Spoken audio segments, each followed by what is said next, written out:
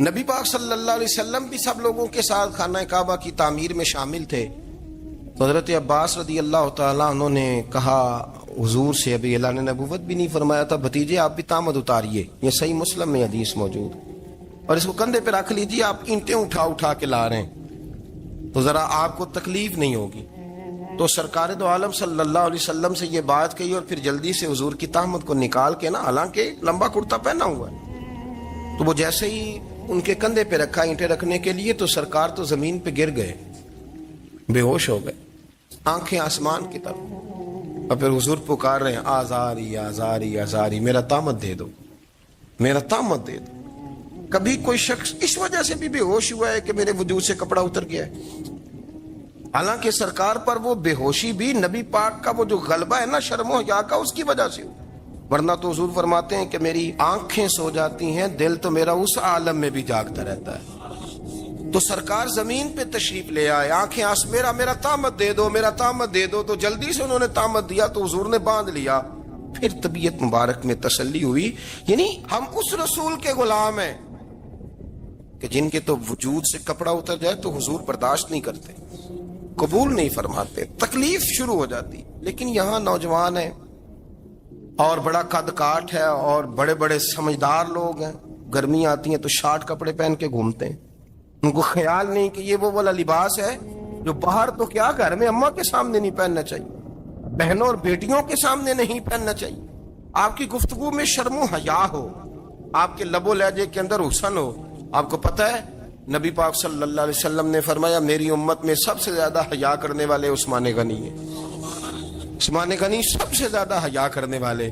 آپ فرمایا کرتے تھے جب سے حضور کا چہرہ دیکھا ہے میں نے کبھی اپنی شرمگاہ بھی نہیں دیکھی, میں نے آنکھوں کا وضو نہیں توڑا, اور جب سے حضور کے دست مبارک میں نے بیعت کے لیے سیدھا ہاتھ بڑھایا تو پھر سیدھا ہاتھ میں نے کبھی گندگی کو نہیں لگایا.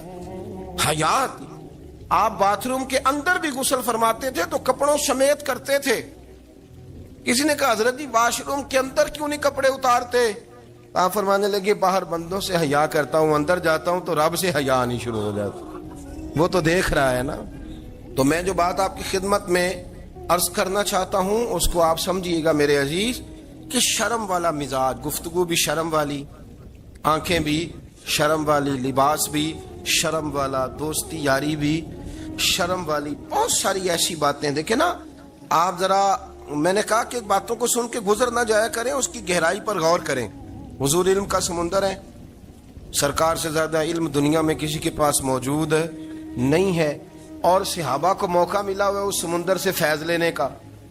لیکن ان کی حالت یہ ہے کہ حضرت علی المرتضیٰ فرماتے ہیں 14 دن گزر جاتے. حضور سے کوئی سوال پوچھنا ہوتا تھا پر میں شرم کے مارے نہیں پوچھ پاتا تھا. 14 دن بخاری شریف میں موجود ہے. ایک دن نبی پاک صلی اللہ علیہ وسلم نے پوچھا صحابہ سے کہ وہ کون سا درخت ہے جس کے پتے نہیں گرتے, اور وہ درخت اس طرح ہے جس طرح مومن ہوتا ہے, وہ درخت میرے مومن کی طرح بتاؤ. حضرت عبداللہ ابن عمر فرماتے مجھے پتا تھا کہ وہ کھجور کا درخت ہے, لیکن چونکہ ابو بکر صدیق بھی بیٹھے ہیں, عمر فاروق بھی بیٹھے ہیں, مولا علی بھی بیٹھے ہیں, عثمان غنی بھی بیٹھے ہیں, اتنے جید لوگ بیٹھے ہیں, تو مجھے حیا آتی تھی کہ میں کیوں جواب دوں. کہتے ہیں سرکار نے کئی دفعہ پوچھا, لوگوں نے کئی اور درخت بتائے, پر فرمایا تمہارا جواب درست نہیں ہے. آپ حیا کے اس پہلو پر غور کریں کہ سوال کا جواب آتا ہے, سوال کا جواب, یعنی مجھے سوال کا جواب آتا اور پھر میں دوں نہ, مجھے بدعزمی نہ ہو جائے گی. یہ کیسے ممکن ہے کہ میری رات گزر جائے, مجھے پتا بھی تھا اور میں نے بتایا نہیں. بہت سارے لوگ آ کے بہت ساری باتیں بتاتے ہیں, بہت ساری باتیں وہ سمجھاتے ہیں, تو ہم غور سے ان کا چہرہ دیکھنے لگ جاتے ہیں, کہتے ہیں یار اس کا تو دعویٰ تھا کہ میں سمجھنے آتا ہوں, یہ تو ہمیں سمجھا رہا ہے, چلو الحمدللہ ہم سمجھنے کو تیار ہیں. لیکن میرے عزیز پتہ بھی ہے جواب کا, علم بھی ہے, لیکن فرماتے ہیں میری حیا نے مجھے اجازت نہ دی کہ میں جواب دوں. آپ فرماتے ہیں پھر حضور سے صحابہ نے عرض کی کہ یا رسول اللہ آپ ہی بتا دیں وہ درخت کون سا ہے. تو حضور نے فرمایا بھائی وہ کھجور کا درخت ہے. تو آپ فرماتے ہیں میں دل میں کہہ رہا تھا کہ الحمدللہ میرا جواب درست ہے, حالانکہ میں نے جواب دیا ہی نہیں. تو لفظوں میں حیا, جملوں میں حیا, آنکھوں میں حیا, اٹھنے میں حیا, بیٹھنے میں حیا, چلنے میں حیا ایک خوبصورت حسن ہے. اور نبی پاک صلی اللہ علیہ وسلم نے فرمایا جب تو بے حیا ہو جائے نا پھر تو آزاد ہے، پھر تو جو مرضی کا، پھر تو جو. اس لیے بزرگ جب کسی کو بے حیا کہتے تھے نا، اللہ اکبر، اور جب کسی کو کہتے تھے نا یہ بے حیا ہے تو لوگ سمجھتے تھے کہ کوئی ہلکی سی بات کر دی، لیکن ان کا معنی یہ ہوتا تھا کہ بس بھائی اب اس کے ساتھ کوئی کلام کرنے کی ضرورت ہے، اس کو اب اصلاح کی ضرورت نہیں، یہ بے حیا ہے. کیا معنی؟ کہ اب یہ جو اس کے دل میں آئے گا وہ کرے گا، جو اس کی طبیعت چاہے گی وہ کرے گا، اب یہ کسی پہلو بھی قابو آنے کو تیار بے حیا ہو گیا. بے حیائی بہت بڑا عیب ہے. اور جو لوگ کہتے ہیں کہ ہمیں بالکل آزادی ہونی چاہیے، ہمارا اپنا جسم ہے تو ہماری اپنی مرضی چلے گی. ایک وزیر صاحب ہیں، پتہ نہیں میں ان کو جانتا تو نہیں، انہوں نے سینٹ میں تقریر کی ہے، میں نے ان کی بات سنی ہے. اس نے کہا نہیں نہیں بھائی، جسم رب کا ہے تو مرضی بھی تو رب کریم کی چلے گی، اور مرضی بھی اللہ کی. یہ مجھے تھوڑا سا مسئلہ ہے جسم پر، کبھی کبھی مجھے کثرت سفر سے الرجی ہو جاتی ہے. میرے ساتھ لوگ نا دل سے پیار کرتے ہیں، شاید ہی کوئی اچھا ڈاکٹر ہو جس تک میرے سنگی مجھے لے کے نہ گئے ہوں، پر جسم اللہ کا ہے نا، مرضی بھی جب وہ چاہے گا صحت دے گا. کیوں کچے کاموں میں لوگ پڑ گئے، کیوں غلط لوگ سوچ میں پڑ جاتے ہیں؟ یہ اسی کا ہے. اور جب وہ چاہے گا، آپ اس بات کو اچھے طریقے سے سمجھ لیں کہ جو اپنی مرضی چوکوں چوراہوں میں کر رہے ہوتے ہیں نا، جو مرضی گندمند، وہ جانور ہوتے ہیں، وہ جانور ہوتے ہیں جو نہ چونک دیکھتے ہیں، نہ گلی دیکھتے ہیں، نہ انہیں پتہ ہوتا ہے کہ جگہ کون سی ہے. وہ انسان، میں نے کہہ دیا جو میں نے کہنا تھا، میں نے کہہ دیا، وہ جانور ہوتے ہیں. اور جو کچھ انسان ہوتے ہیں نا، ان کے اندر کچھ نہ کچھ پھر شرم حیا بھی ہوتی ہے. وہ چوکوں چوراہوں میں وہ حرکتیں اور وہ کام نہیں کرتے جو جانور کرتے ہیں. ان کے لیے بڑے پردے ہوتے ہیں، ان کے لیے بڑی باتیں ہوتی ہے، ان کے لیے بڑا کچھ ہوتا ہے. جو بالکل آزاد ہو جائے، کوئی پتہ نہ ہو کس وقت کیا کہنا ہے کیا کرنا ہے، تو پھر وہ دائرہ انسانیت سے خارج ہو جاتا ہے. ہم آپ کو کیا دعوت دیں؟ آپ تو وہ باتیں کر رہے ہیں جو اسلام کا انسانیت کے حق میں بھی ٹھیک نہیں. آپ تو وہ والی باتیں کر رہے ہیں جن کا انسانیت بھی تقاضا نہیں کرتی کہ یہ باتیں ہونی چاہیے. لیکن ایک بات، میں تو جذباتی نہیں ہوتا، میں بڑے غور سے چیزوں کو دیکھتا ہوں، سنتا ہوں. اور نہ میں ان موسمی مینڈکوں کی، وہ مجھے عاتق صاحب کہنے لگے جی بڑے بڑے مولوی ایک بندے کے ساتھ بیٹھے ہوئے ہوتے تھے اور وہ روزے میں بڑے بڑے درس دیتا تھا تو وہ بھی فلانی حرکتیں کر رہا ہے. تو میں نے کہا ہم نے تو پرانا کہا تھا کہ موسمی مینڈک ہے، تو پرانے کہہ رہے ہیں کہ اداکار ہے، تو وہ جہاں کاسٹ کریں گے وہاں وہ اداکاری کرے گا. آپ کسی مذہبی جگہ کر لیں تو وہاں کر لے گا، کہیں اور جگہ کریں گے تو ہم تو پرانا کہہ رہے ہیں. تو کسی کو کبھی سمجھ آتی ہے تو کسی کو کبھی اور جگہ جا کے سمجھ آتی ہے. ہم ان لوگوں سے پریشان نہیں ہوتے. کیوں؟ سن لے، کوئی مایوسی نہیں. ان کے اندر جتنا زور ہے وہ لگائیں. یہ ملک بنا ہے رسول اللہ کے نام پہ، یہ اللہ نے تحفہ دیا ہے امت مسلمہ کو. یہ نبی پاک کے نام پہ بنا ہے تو یہاں جھنڈا بھی وہی والا بلند ہونا ہے جو مدینے والے رسول کا جھنڈا ہے، اور یہاں وہی کام چلے گا جو نبی پاک نے بیان فرمایا. تو اس طرح کئی لوگ آتے ہیں، وہ شور شار کرتے ہیں، چلے جاتے ہیں. اتنے نہ پریشان ہوا کریں. بہت سارے لوگ تو بیچارے اس قابل بھی نہیں ہے کہ ان کا نام لیا جائے. مطلب اتنا ہم ان کو اہمیت دے دیں، ان کا ذکر کریں، ان کا نام لیں، ان کی بات کریں، وہ بیچارے اس قابل ہی نہیں ہے. مطلب سٹیٹس ہی نہیں ہے ہمارا. اتنے فارغ ہیں ہم کہ اب جو بندہ آئے گا کہانی چھیڑے گا تو ہم چھیڑ جائیں گے. اور بھائی اللہ کا فضل ہے الحمدللہ تعالی، لوگوں نے بڑا شور کیا اور بڑے زمانے سے دنیا شور کر رہی ہے، پر اللہ کے گھر مسجدیں بھری ہوئی ہیں، مسجدیں بھری ہوئی ہیں. ہماری بیٹیاں پردے کرتی ہیں، پردے کو پسند کرتی ہیں، وہ حجاب میں رہتی ہیں، وہ سمجھتی ہیں کہ ہمارا اصل حسن کیا ہے. تو یہ پراپوگنڈا پرانا چلا آ رہا ہے. اس کا اللہ کے فضل سے امت مسلمہ پہ نہ کبھی اثر ہوا ہے اور نہ کبھی ہوگا انشاءاللہ. مولا